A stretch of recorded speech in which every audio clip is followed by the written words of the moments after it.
Gracias por continuar con la señal de Canal 12. Vamos ya al espacio de la entrevista correspondiente a este día lunes 8 de mayo. Como siempre, saludamos a las personas que nos sintonizan a través del canal 181 del sistema Skype y también saludamos a las personas que están con nosotros a través de la red social Facebook. Esta mañana vamos a comenzar hablando sobre seguridad pública, pero como siempre vamos a poner algunos puntos en contexto. Uno de los temas de actualidad en materia de seguridad pública es la posibilidad de que arrecien las deportaciones de pandilleros desde los Estados Unidos. La administración del presidente Donald Trump ha dicho que aplicará una política de cero tolerancia contra la mara salvatrucha, lo que implica sacarlos de las ciudades donde están operando. Trump ha señalado que durante la administración Obama se permitió la expansión de este grupo que Estados Unidos considera terrorista. De hecho, datos de organismos estadounidenses hablan de la presencia de los salvatruchos en 42 ciudades norteamericanas. El Salvador vive por primera vez en los últimos años un momento importante en materia de seguridad. Las autoridades hablan de una reducción de delitos entre los que están las muertes violentas y genera preocupación que el panorama se torne complicado con una posible llegada masiva de pandilleros. Algunas voces piden actuar de forma preventiva y aplicar las normativas vigentes. Muestra la incapacidad del Estado realmente para enfrentar contingencialmente este tipo de situaciones que ya se veían venir. Sin duda que se necesitan de nuevo acciones integrales, no solo la mano coercitiva del Estado, porque las cárceles están sobresaturadas y no vamos a encarcelar, ¿verdad?, a toda la gente que venga con antecedentes penales.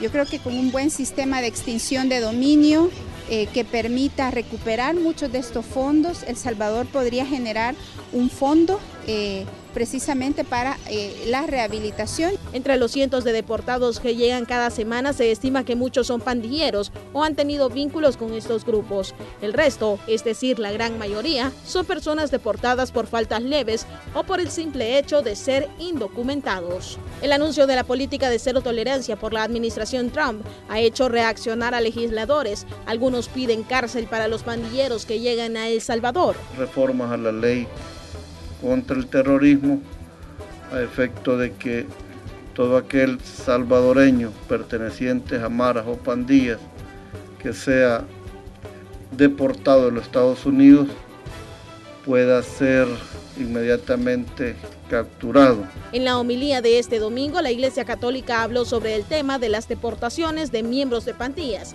y expresó su preocupación.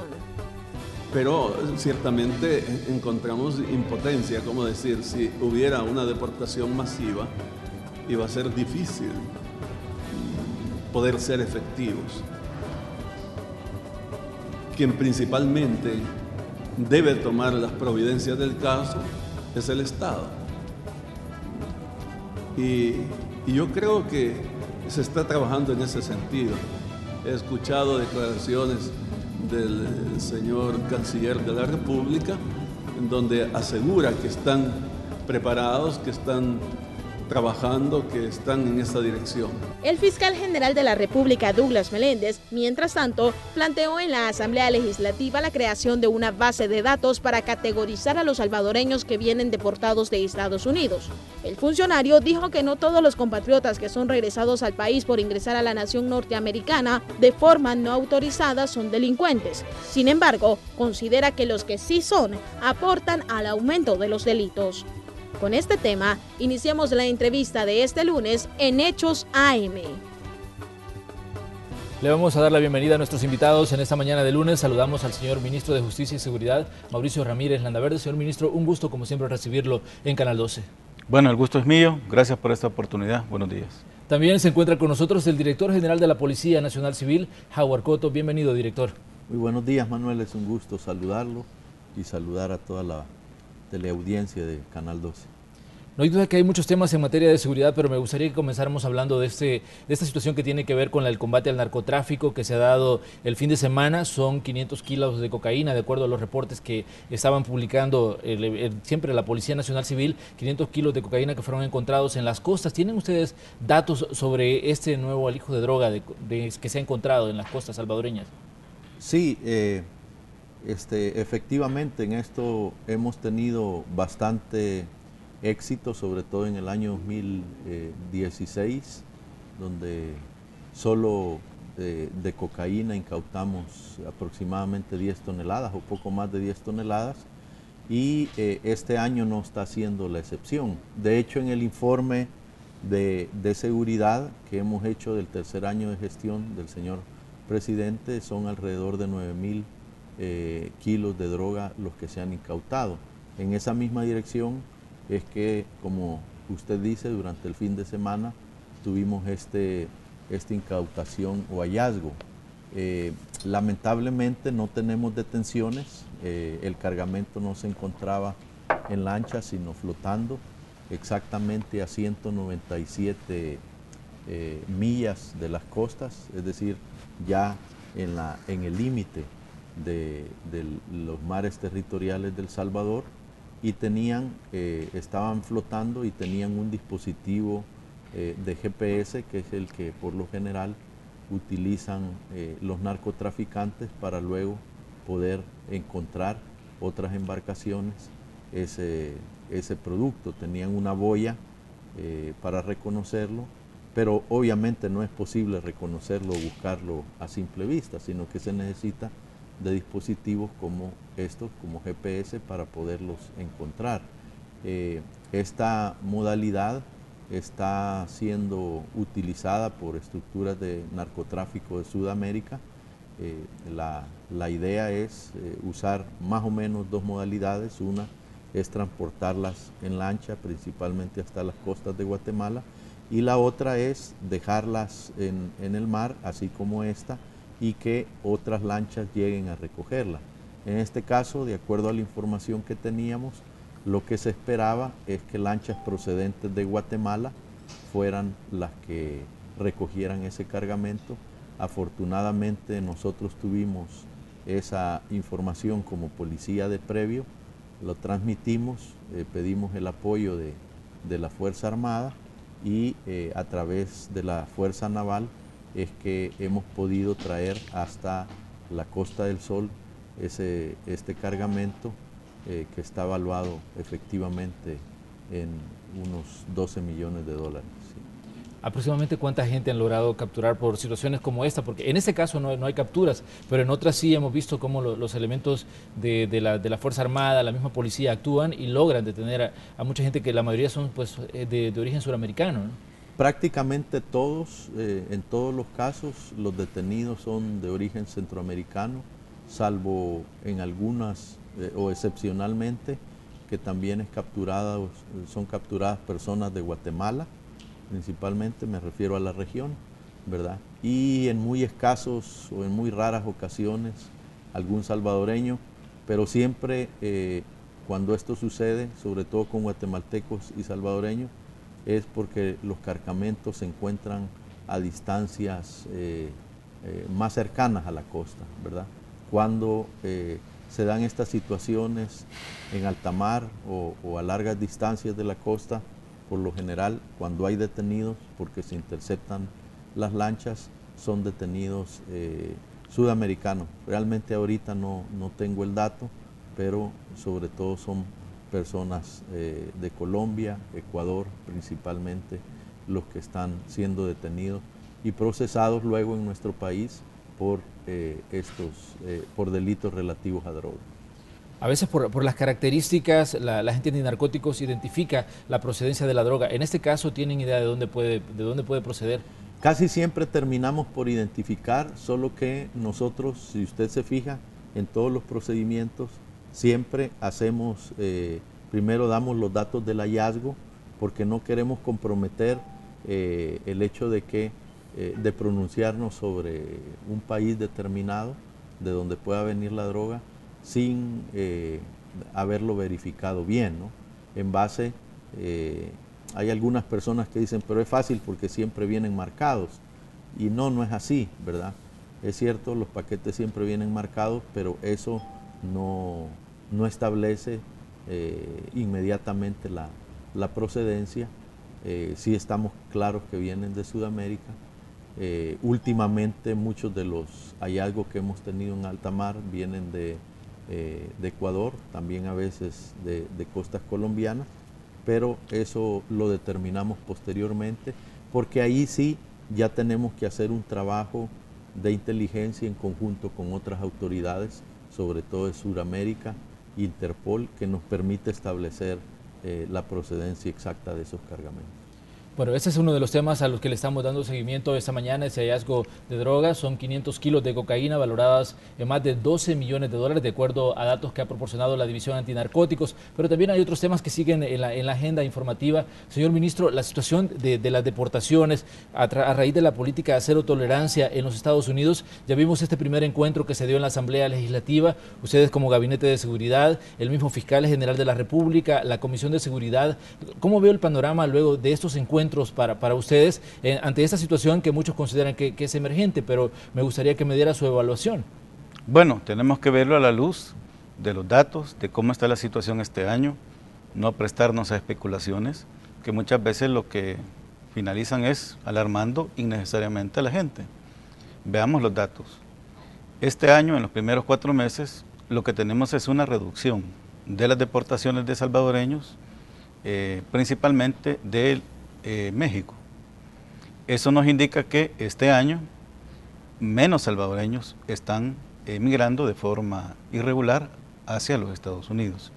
Eso pues es el resultado de varios factores, de la mejora de los programas de atención, de la mejora de la seguridad en muchas de las comunidades en las cuales ese pudiese haber sido el motivo para migrar, entre otros. Pero el efecto, digamos, al final es una reducción. Ya en concreto, de las deportaciones de los Estados Unidos de América, la situación prácticamente se mantiene. Y hay que señalar que las personas que son deportadas, que cuentan con antecedentes delincuenciales en los Estados Unidos, es una cantidad realmente mínima. El año pasado, de los más de 50.000 personas que fueron deportadas, únicamente el 8%, es decir, no llega ni al 10%, de las personas deportadas tenían antecedentes delincuenciales por diferentes delitos. Es decir, la situación realmente no ha variado. Sin embargo, lo que hay es una posibilidad. Ante los anuncios de parte del presidente de los Estados Unidos, pues hay que prepararse. Y eso es lo que estamos haciendo. Hemos presentado ya a la Asamblea Legislativa una iniciativa que busca, bueno, en primer lugar, darle mayor respaldo y llevar al rango de ley un procedimiento que la Policía Nacional Civil ya está implementando desde hace ya varios años. Prácticamente desde el 2012, a través de un convenio que se estableció entre la policía y el gobierno de los Estados Unidos de América, la Policía Nacional Civil recibe con anticipación a que vengan los vuelos con personas deportadas, toda la información de las personas que integran ese vuelo.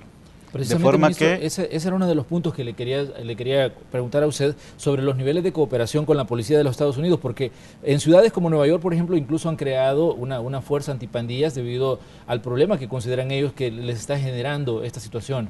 Bueno, la cooperación con las autoridades de los Estados Unidos es muy buena. Nosotros tenemos toda la información, todos los perfiles de las personas que componen cada vuelo, de forma que con suficiente anticipación nuestras autoridades procesan dicha información y pues ya se sabe con anticipación quiénes vienen, quiénes tienen antecedentes y quiénes tienen antecedentes en el país y quiénes tienen orden de detención en el país, lo que posibilita pues que al momento de su arribo a El Salvador estas personas sean detenidas. La Policía Nacional Civil lleva un registro, es decir, el registro ya existe y está siendo implementado desde ese año y pues es divulgado a todas las unidades que tienen que ver con el control de las actividades de las personas deportadas en El Salvador. Nuestra primera responsabilidad es la atención. ¿Por qué? Porque ya hemos dicho, la cantidad de personas que puedan representar una amenaza a la seguridad del país es mínima. La inmensa mayoría de la gente que viene deportada son salvadoreños que simplemente buscaron un mejor futuro, buscaron superarse familiarmente, apoyar el desarrollo de sus familias y del país. Esa es la razón de su deportación, en la inmensa mayoría. Por tanto, la primera responsabilidad del país es ayudarles, darles la mano, buscar que se reinserten en la sociedad, darles pues un apoyo para que a su retorno puedan construir su vida y de desarrollo acá en nuestro país. Eso es lo primero, es decir, se estableció un modelo de atención, se desarrolló y se mejoró el Centro de Atención Integral al Migrante que lidera la Dirección General de Migración y Extranjería, pero en la cual hay presencia de 8 instituciones, entre ellas la policía, y todo el sistema de protección, principalmente dedicado a la niñez y adolescencia. ¿Por qué? Para atender de una manera especializada a las unidades familiares, pero sobre todo a los niños o adolescentes que viajan no acompañados. Entonces, lo primero es la atención. Segundo, pues ya empieza la parte de inteligencia, en la cual la Policía Nacional Civil hace su trabajo, y pues hemos desarrollado ya un registro, hay una base de datos que permite darle seguimiento a las actividades de estas personas en el país, sobre todo aquellos que tengan antecedentes delincuenciales o que sean identificados como miembros de pandillas. ¿Qué es lo que buscamos ahora con la iniciativa que hemos presentado a la Asamblea? En primer lugar, llevar al rango de ley este procedimiento, que en este momento es una disposición interna de la policía y de las demás instituciones que trabajan en la atención a la población retornada, y aquellas personas que no den información verídica, pues que tengan consecuencias penales, que pues tengan la persecución penal, puesto que es una conducta que ya está regulada en la legislación penal salvadoreña. Y pues que eso permita a la Fiscalía General de la República y a la policía, en caso de las personas que mientan, que traten de evadir los controles, pues que sean detenidas y encausadas por el delito que corresponde. Ahora bien, aquellas personas que a su llegada la labor de inteligencia y la información aportada por las autoridades de los Estados Unidos indique que puede representar una amenaza para la seguridad del país, pues también en la propuesta presentada está el establecimiento de programas de reeducación y de readaptación, en el sentido que las autoridades puedan someterlos de una forma forzosa, si es necesario, de forma que haya el control, y que aquellas personas que puedan representar una amenaza a la seguridad de los salvadoreños, pues sean sometidos desde el momento de su arribo a este tipo de programas, y pues por supuesto continuar con la labor de todos aquellos que vienen y que son reclamados por las autoridades salvadoreñas, ya sea por un juez o por la Fiscalía General de la República, pues seguir con el trabajo de darles captura, el intercambio de información con las autoridades de los Estados Unidos, de México, de la región, para lo cual pues ya estamos debidamente coordinados. Tenemos a nivel del Triángulo Norte, con Guatemala, con Honduras, un trabajo muy bueno. También tenemos un acuerdo con México en este sentido, y por supuesto una cooperación ya de muchos años que se ha venido mejorando, y que para lo cual contamos con el apoyo, la información de las autoridades federales de los Estados Unidos, que nos permite pues tener un control exhaustivo. Es decir, el registro ya existe, ya hay trabajo, se ha tomado acción desde hace ya varios años. Sin embargo, tenemos que ser claros, lo que tenemos es una posibilidad, ante lo cual hay que prepararse.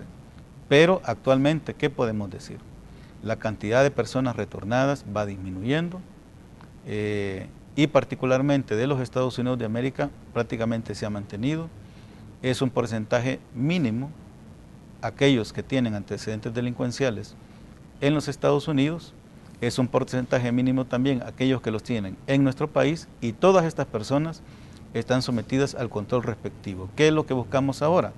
Ante la posibilidad que es conocida, pues preparémonos, y hemos presentado la iniciativa. Esto nos podría dar la posibilidad que la Policía Nacional Civil tenga más respaldo legal, herramientas legales para pues aplicar estas disposiciones, y que aquellos que busquen evadirlas pues tengan consecuencias de tipo penal. Ministro, desde que se anunció de parte del presidente Trump la política de cero tolerancia, de hecho él se dirigió con nombre y apellido a la Mara Salvatrucha, incluso en redes sociales. Él decía de que estaba dispuesto a enfrentar este problema que la administración Obama había dejado crecer, y de hecho, bueno, los reportes que nos llegaban era de que ellos han detectado presencia de pandilleros de la Mara Salvatrucha en específico en 42 ciudades de la Unión Americana. A raíz de esta situación es que se encendieron las alarmas aquí en la región centroamericana. ¿Usted le diría a los ciudadanos en este momento pues que tomen con calma esta situación, que ustedes están trabajando para enfrentar el problema, porque la verdad hay un impacto que se tiene directamente en el ciudadano ante un problema como las pandillas? Pues sabemos que ustedes en diversas ocasiones lo han dicho, que son estos grupos pues los principales generadores de delitos en El Salvador. Bueno, la dispersión de estructuras de maras o pandillas en los Estados Unidos no es un fenómeno nuevo, ya tiene muchos años. Y aunque en su origen este estaba limitado a la ciudad de Los Ángeles, otras ciudades del estado de California y la costa este de los Estados Unidos, pero tras la implementación de algunos planes, sobre todo en la costa oeste, pues estas estructuras empezaron a distribuirse, tratando de evadir las políticas en determinada ciudad o estado. De esa manera pues empezó, pero ya hace varios años, la dispersión por casi todos los estados de la Unión Americana. Ahora bien, ya a estas alturas hay muchos integrantes de estos grupos que no son salvadoreños. Tenemos como parte de las estructuras de maras o pandillas en los Estados Unidos con denominación de nuestro país, gente incluso de todo el Triángulo Norte de Centroamérica. Tenemos mexicanos, tenemos ecuatorianos, peruanos. Bueno, incluso encontramos nosotros un etíope y americanos. Y muchos miembros de estas estructuras, aunque tengan origen salvadoreño, son ciudadanos norteamericanos. Es decir, todavía hay que darle seguimiento a las disposiciones que se van a ir tomando sobre el tema. Lo que podemos decir es que estamos en coordinación, tenemos muy buena comunicación y pues esto nos está ayudando a desarrollar los planes que vamos a implementar acá. La población, en primer lugar, pues tiene que tomar esto de acuerdo a cómo está la situación, como ya lo hemos dicho. ¿Qué nos indican los datos, los números, el comportamiento en los primeros 4 meses del año? Que la situación por hoy no ha variado mucho. Sin embargo, hay anuncios que nos deben llevar a trabajar, a desarrollar planes, y eso estamos haciendo. Hemos presentado ya una iniciativa a la Asamblea Legislativa, hemos desarrollado como Gabinete de Seguridad, sobre todo con la Policía Nacional Civil, la Dirección General de Migración y Extranjería y otras instituciones, los planes que vamos a desarrollar, que hemos venido implementando ya, como decíamos, desde el 2012 por lo menos. Año en el cual pues ya tenemos nosotros, de parte de las autoridades de los Estados Unidos, toda la información pertinente y que nos lleva pues a desarrollar los procedimientos del caso. Consideramos que con estos planes y de ser aprobadas en la Asamblea Legislativa la iniciativa que hemos presentado o la que los señores diputados al final autoricen, de acuerdo pues también al estudio respectivo, pues creemos que nos va a dar fortaleza, es decir, acá tiene que haber, en primer lugar, tranquilidad. No es necesario en este momento estar alarmando a la gente. Ya el canciller de la República se refirió a la reunión que sostuvo él y otras autoridades nacionales, en las cuales pues el secretario de Seguridad de los Estados Unidos expresó con claridad que no se está considerando una deportación masiva de salvadoreños, que ellos se han referido a aquellas personas que integren grupos criminales, pero de lo cual pues ya expresamos nosotros cuáles son las particularidades, es decir, hay que darle seguimiento, hay que estudiar bien la situación, tomar las medidas de manera oportuna, en eso estamos trabajando y pues sobre todo debemos prepararnos ante esa posibilidad, puesto que, como hemos dicho, los salvadoreños en los Estados Unidos tienen muy buena reputación, contribuyen al desarrollo de El Salvador y también de ese país. porque es mano de obra muy bien evaluada. Y aquellos cuya única responsabilidad haya sido emigrar de forma irregular, no debemos estarlos criminalizando.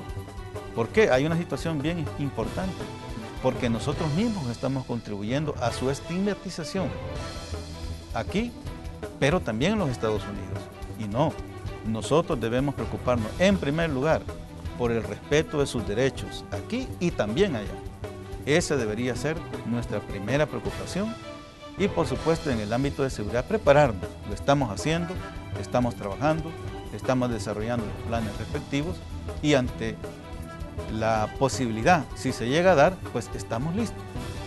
Debemos de contar con herramientas, por supuesto, las hemos presentado, las iniciativas, y esperamos pues que estas sean estudiadas y aprobadas en su debido momento. Vamos a hacer una pequeña pausa comercial, les invitamos a que continúen con nosotros porque apenas estamos comenzando esta charla con, autoridades de seguridad pública en nuestro país. Ya volvemos. Los años 2015 y 2016 están entre los más violentos de la historia reciente de El Salvador, con más de 6.000 y 5.000 homicidios respectivamente.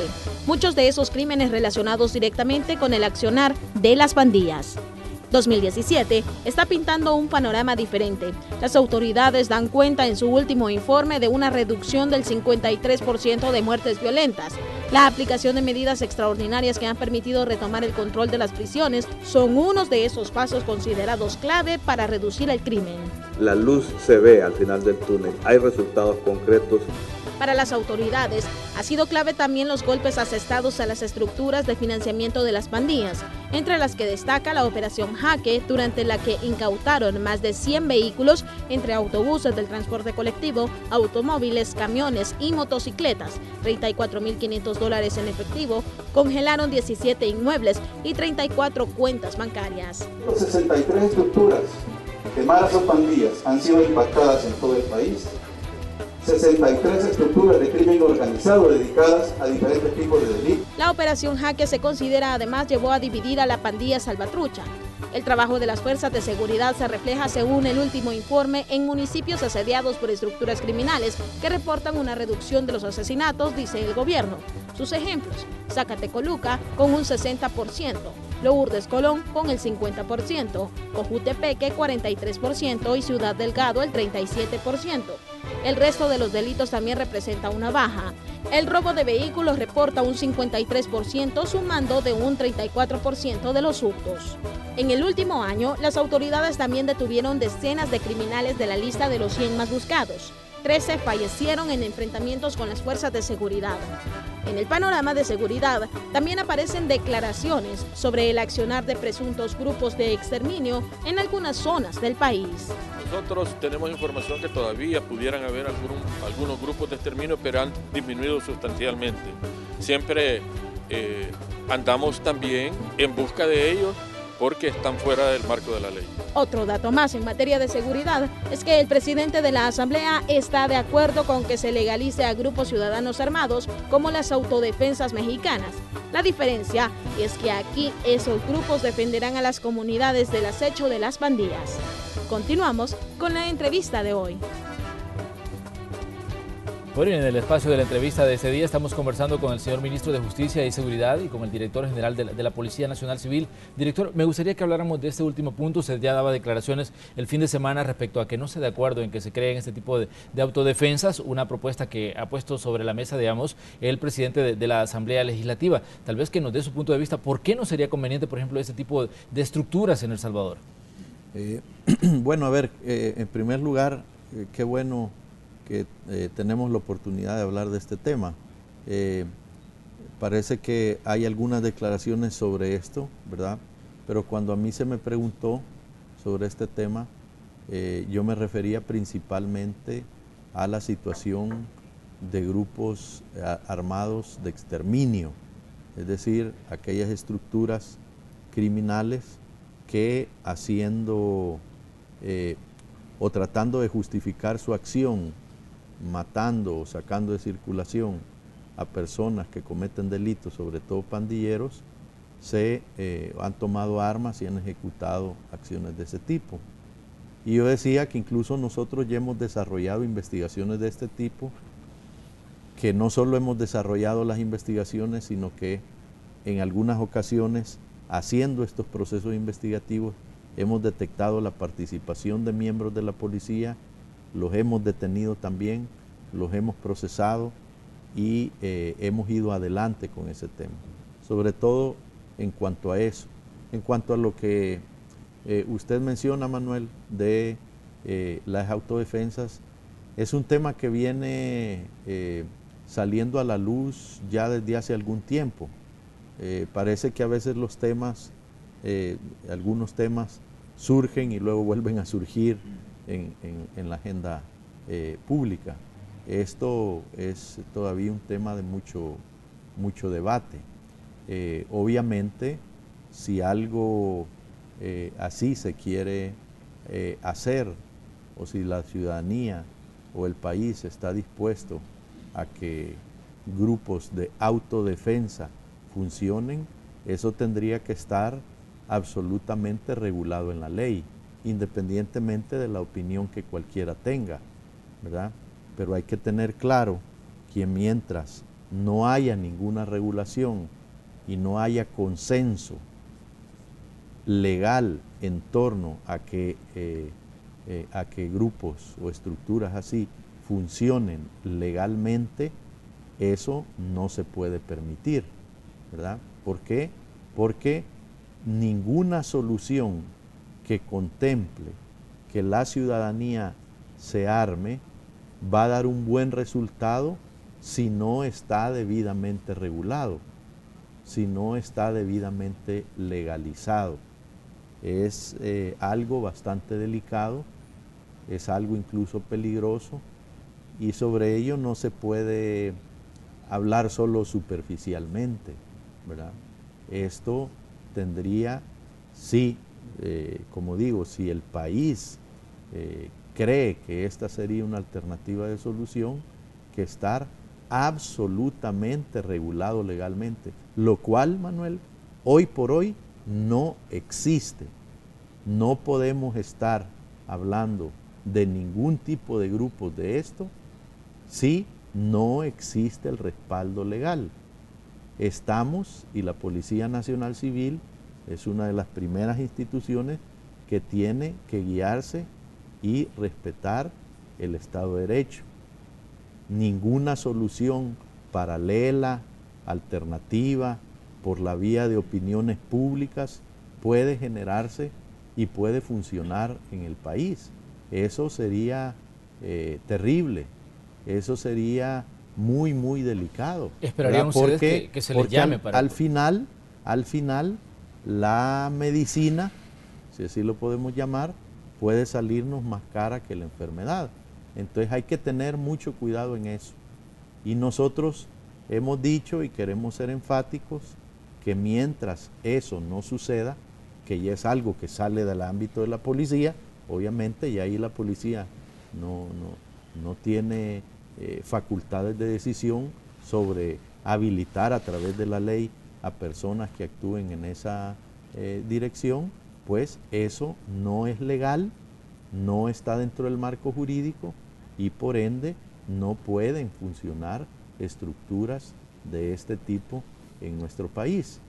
Y bueno, sobre el tema de estos grupos de exterminio y cosas, pues yo ya me pronuncié, lo mencioné ahorita mismo, que nosotros continuaremos investigando, ¿verdad?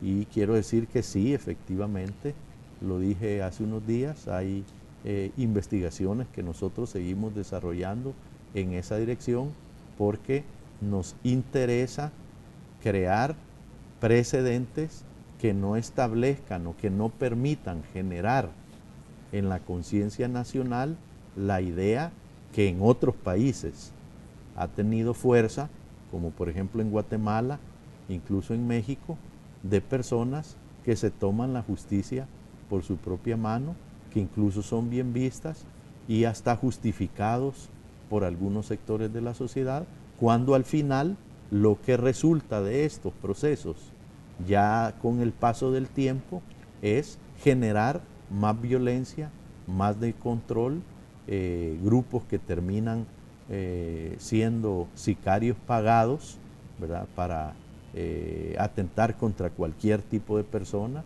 ya incluso aunque no sean delincuentes. Y ojo, Manuel, porque nosotros en las investigaciones de grupos armados que han realizado en este tipo de acciones, siempre, y yo lo he dicho, siempre terminamos encontrando que en algunos de los casos atentan contra personas que ni siquiera son delincuentes. Que ya entonces llega una persona y dice: yo tengo aquí un dinero y tengo un problema específico con tal persona, vayan a matarlo, ¿verdad? Director, entonces eso nosotros no podemos permitir que se salga de las manos ni de contexto, ¿verdad? Tenemos que realizar, y eso es lo que hemos hecho y vamos a seguir haciendo, una acción contundente contra estos grupos ilegales. Hay un punto que me parece muy importante respecto a ese tema de los grupos de exterminio y hablar también de las denominadas autodefensas. ¿Se corre el riesgo, por ejemplo, de que si en determinado momento se autorizan autodefensas en El Salvador, estas muten y se puedan convertir en grupos de exterminio como los que ya hemos venido mencionando y de los que han salido muchas veces a discusión? Todos esos pros y contras, no solo eso, la situación de las armas, la situación de quienes lo integran, la situación de cómo se regula, todo eso debe discutirse. Y no solo por la policía, sino por amplios sectores, debe analizarse los pros y los contras. Lo que es objetivo y real es que hoy por hoy no existe nada que habilite y que regule el funcionamiento de ningún tipo de estructura de ese tipo. Ministro, me gustaría que habláramos respecto al informe que presentaban ustedes la semana anterior, donde veíamos ya algunos resultados. Se hablaba de una reducción de delitos de un 53%. También, bueno, esto en un año de aplicación de las medidas extraordinarias. Hablábamos la semana anterior nosotros también con el secretario de Comunicaciones de la Presidencia de la República, y él decía de que se está analizando el pedir que se deje permanentes algunas de las medidas extraordinarias. ¿Cuál es la evaluación que hacen ustedes? Porque me imagino que ya le habrán dado su punto de vista sobre este tema respecto a dejar permanentes las medidas extraordinarias de seguridad, o algunas de ellas. Bueno, efectivamente dimos la semana pasada el informe que corresponde al tercer año de gestión del presidente Salvador Sánchez Serén en lo que a seguridad respecta. El Gabinete de Seguridad, los 3 ministerios que lo conforman, el Ministerio de la Defensa, de Gobernación y pues el de Seguridad Pública y Justicia y sus instituciones. Al final pues los principales logros, el más importante, el más tangible, es la reducción de la incidencia de delitos, sobre todo del homicidio, que es pues un resultado que está ahí apoyado por los datos respectivos. Tenemos ya en el 2016 habíamos experimentado una reducción importante que era del 20.7% en cuanto a la incidencia, y que significó en cuanto a la tasa de homicidios por cada 100.000 habitantes una reducción de 20 puntos ese año.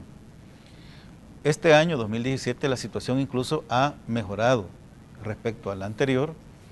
Ya tenemos en los primeros 4 meses del año una reducción del 53% en la incidencia del homicidio.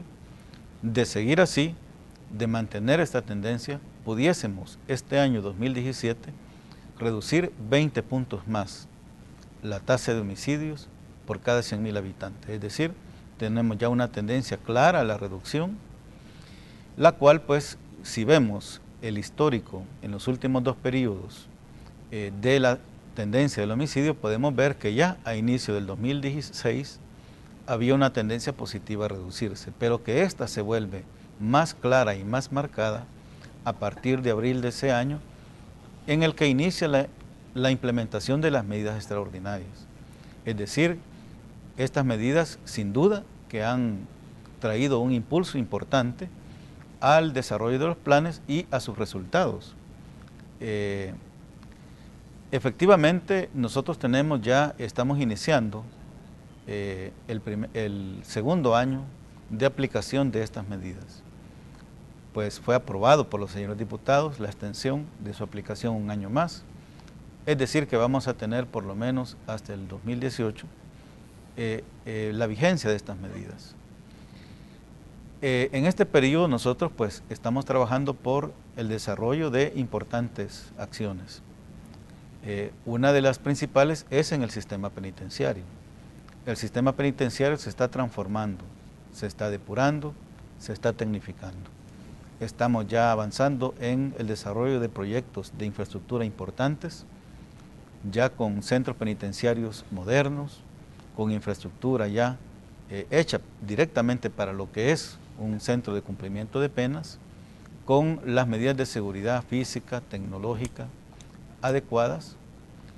También estamos avanzando en la implementación de los programas de prevención, de rehabilitación, que abarcan ya 12 de los centros penitenciarios que existen, con una población de más de 13.000 que están participando ya directamente en estos planes, incluyendo 2 centros que son con población de maras o pandillas, que son Chalatenango y San Francisco Gotera, en la cual pues se está trabajando los programas de rehabilitación con un porcentaje importantísimo de esta población que ha expresado con claridad que se sale de estos grupos criminales. Es decir, nuestro objetivo es avanzar con más fuerza este año, de forma que cuando finalice la vigencia de las medidas extraordinarias, ya muchas de las situaciones que provocaron haber iniciado estas medidas, pues ya las hayamos controlado. Una mejor infraestructura, un sistema depurado, habiendo sacado a los malos elementos del mismo, muchos de los cuales están ya fuera del sistema, pero también muchos ya con los procesos penales correspondientes. Que hayamos mejorado toda la parte tecnológica. Ya tenemos en 11 de los centros principales escáneres de cuerpo completo que pues le dan una posibilidad de control muy fuerte al sistema. Y en el caso del trabajo territorial, la Policía Nacional Civil, con apoyo de la Fuerza Armada, que avancen en la persecución de los grupos criminales, sobre todo aquellos grupos que permanecen armados, causando temor e inseguridad en diferentes lugares del país, y que su búsqueda y persecución pues está en este periodo ocasionando situaciones tales como los intercambios de disparos, y que con eso se haya incluso pues producido una gran cantidad de personas que han muerto en el desarrollo de estos eventos. Por hoy sigue siendo necesario, por hoy es una consecuencia del nivel de violencia que estos grupos criminales han aplicado en el país, y que ha obligado a la fuerza pública, a la policía y la Fuerza Armada, a crear unidades especializadas, a capacitarlas, a equiparlas y ponerlas en disposición de este esfuerzo. Terminar con esa situación, que no hayan grupos en ningún lugar del país, en el área urbana o rural, que armados estén en estos sectores y con ello afectando la seguridad y amenazando a toda la población. Es algo que tenemos que darle más fuerza. Poco a poco la situación se va disminuyendo, poco a poco los criminales más peligrosos y aquellos que han encabezado los planes por incrementar la violencia están siendo detenidos.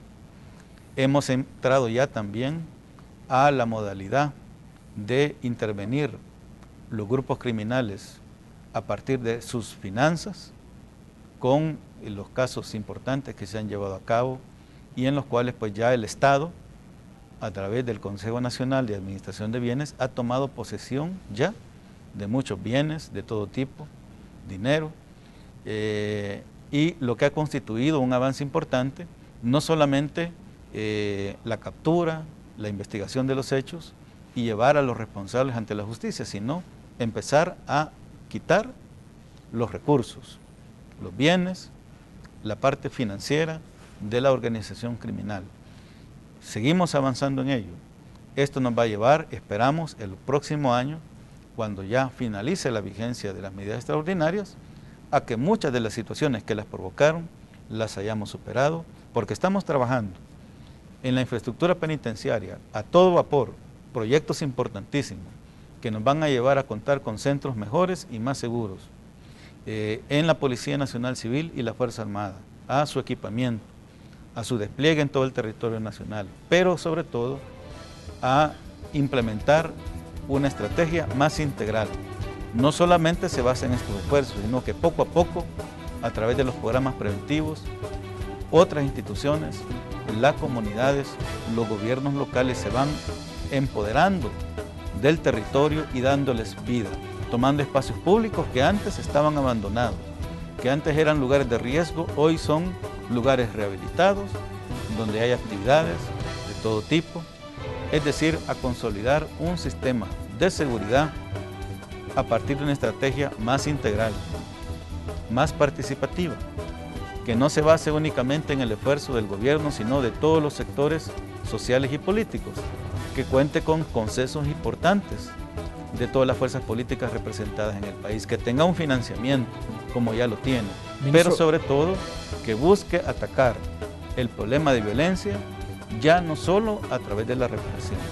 La represión es importantísima y hay que darle todo el apoyo y la fuerza, pero no podemos reproducir el mismo error de años anteriores en que basamos solamente en ello todos los planes. Hoy la parte preventiva, trabajar con las familias, darle oportunidad a los niños, a los adolescentes, propiciar que nuestros centros educativos tengan mayores fortalezas y que todas las instituciones que se encargan de darles oportunidades de educación, de apoyo a proyectos emprendedores, de desarrollo y superación, de incluso apoyar con capital semilla, capacitación a jóvenes en riesgo, de propiciarles lugares donde desarrollen sus actividades con más seguridad, lugares iluminados, con canchas, con oportunidad para las familias. Eso es lo que hay que trabajar. Este año que finalizamos fue muy importante porque significó un avance, si bien ya con anticipación, desde el 2014, el Plan El Salvador Seguro está ya aprobado por el señor presidente, pero fue prácticamente a partir del 2016 que la estrategia se pudo implementar de una forma completa, que nos organizamos, que establecimos el subgabinete de prevención, que sumamos ahí a todos los actores importantes e iniciamos un trabajo directo en el territorio, con cada municipalidad, con cada comunidad. Poco a poco vamos consolidando la estrategia, en un año más vamos a avanzar y al final de ello, algunas de las medidas que todavía sean requeridas, pues vamos nosotros a sugerir en su debida oportunidad a los señores diputados algunas disposiciones que puedan ser incorporadas a las leyes ya existentes y que nos den mayores herramientas. Vamos a hacer nuestra segunda pausa comercial, les invitamos a que continúen con nosotros, ya venimos con más de la entrevista de Hechos AM.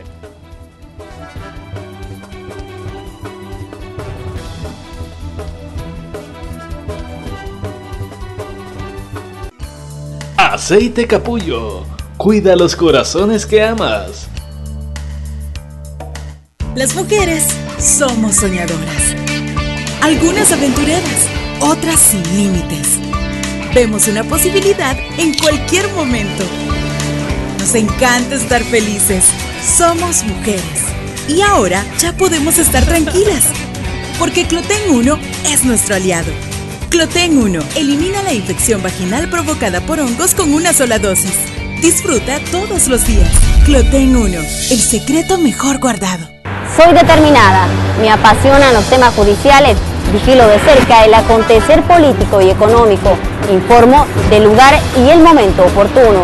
Vivo día a día la noticia para presentársela antes que todos.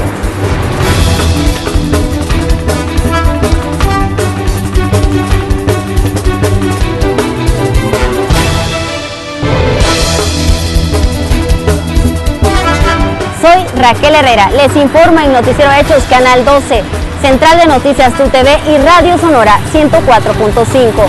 Somos RSM, Red Salvadoreña de Medios.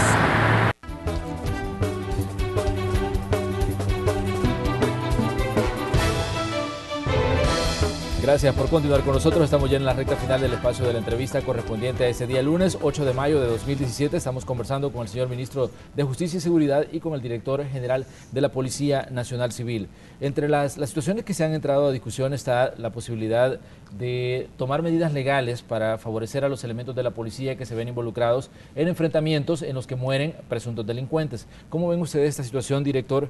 ¿Qué tanto, digamos, impacta la situación a los elementos de la policía que muchas veces se se ven involucrados en estos enfrentamientos que terminan con víctimas mortales, muchas veces gente que está, digamos, ligada o vinculada directamente a estructuras criminales. Sí, este es un tema bastante debatido. Quizás esto está más en el debate interno, ¿verdad? Sobre todo con la Fiscalía y la Policía.